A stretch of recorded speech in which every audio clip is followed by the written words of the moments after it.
And so none of y'all are the incumbent. And so the first question I have, what, if anything, would you do different than the retiring Judge Harris, the Honorable Judge Harris? And Robert Hunter Moose is the first card I pulled.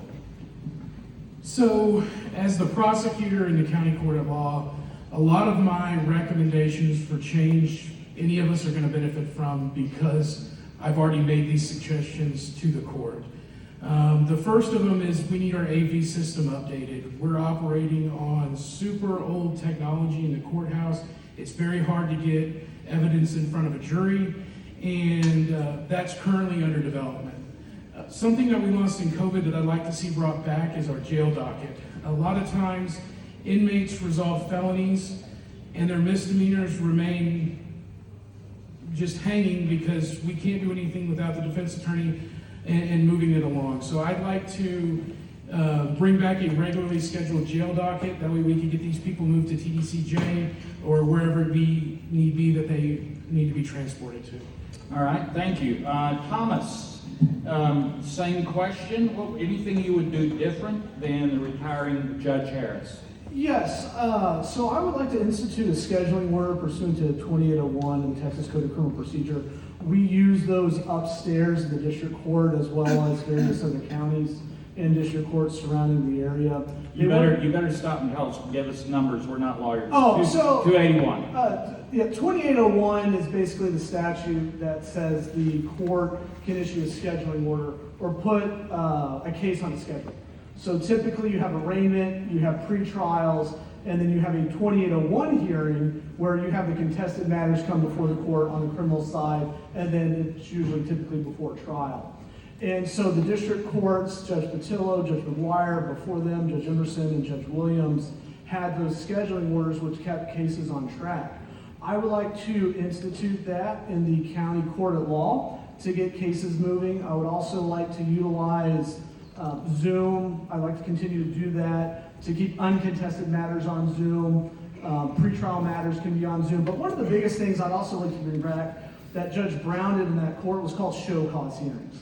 He had show cause hearings for the collection of fines and court costs that individuals weren't paying. And he would have them summoned, brought before him to get those people to pay. Explain to the court, why aren't you paying? And if they couldn't pay, then they can do community service, and that way the community as a whole has a benefit. And those are the changes I would like to start with. All right, thank you very much. Let's take it to Deborah. Thank you. I think everybody has a great admiration for Judge Harris.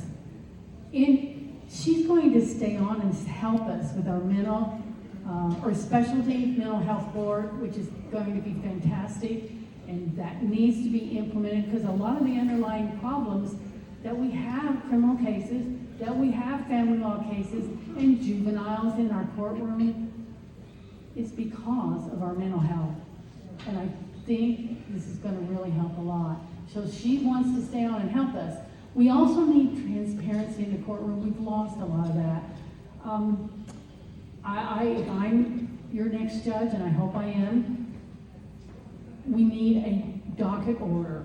And I think that's been mentioned. A docket order is where you have set arraignment, 2801 hearings, you decide whether you're having a jury trial, you're going to do a plea, whatever it is, but it has to be timely. We have clients that have been on bond for 3 years. They're under this scrutiny. And it's devastating to their employment. It's devastating to family law clients. Kids are wondering, am I going to live with mom or am I going to live with dad? We need to get that moving. Zoom has its place in the courtroom. It does. It does for people that are in California or out of state, doctors who are on a busy schedule and they cannot make it to court, other attorneys who are in Dallas in hearings, and Zoom is wonderful because then they can zoom in. But it's not a save all. We need to come back to the courtroom. We need to let our defendants come in and be heard. We need to bring our families in and get these cases moving. We have a terribly backlogged system and a docket. and it shouldn't continue. Now, we can blame COVID, and we can blame the flood and all the drama that's going on, but we need to come back and have transparency and get us back into the courtroom. Thank you. Okay. William? And if someone could tell me why you're saying we need to bring the docket back, when did it go away and what's keeping it from coming back? Does you want to handle that one, Thomas or William? I'm sorry. There you go, Thomas. What's going on? So typically on the criminal side of things, we get an arrest occurs. The law enforcement makes an arrest. It goes to the prosecutor's office. The prosecutor reviews it. And then we're getting cases, say, for arraignment, and on a misdemeanor case, they got 2 years for a statute of limitations. We're running up to where the case is being filed maybe a year after the arrest. It's set for arraignment. That arraignment is 3, 4, 5 months from filing. We go to court, there's a pretrial, and then the next pretrial is set 3 or 4 or 5 months down the road. We're having an issue where cases aren't being resolved. It's affecting individual speedy trial rights. I've watched hearings in that court dealing with speedy trial, and like, Ms. Perry was saying, when you have a family law case, you have temporary orders that are temporary. And then eventually it creates a backlog of, well, what are we going to do with this kid? What are we going to do with divorce? What are we going to do with property? I've talked to folks who've had evictions that get appealed up to county court of law, that the landlord still hasn't got that individual out of their residence.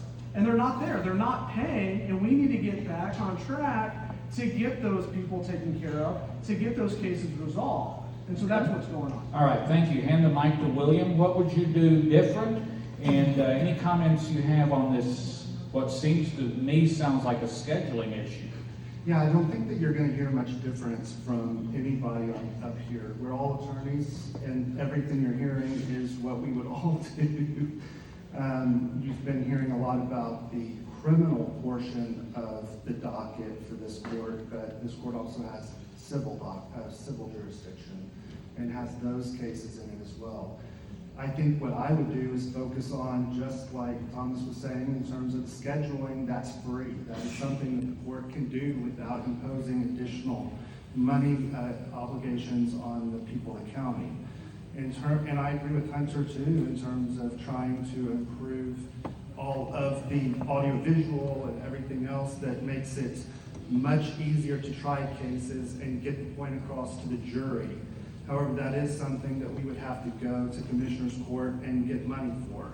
So I think to begin with, we should do all of the scheduling orders to make sure that everybody is living by it and that they are held to those deadlines, so that when a date is set for trial, it goes to trial and gets off the docket.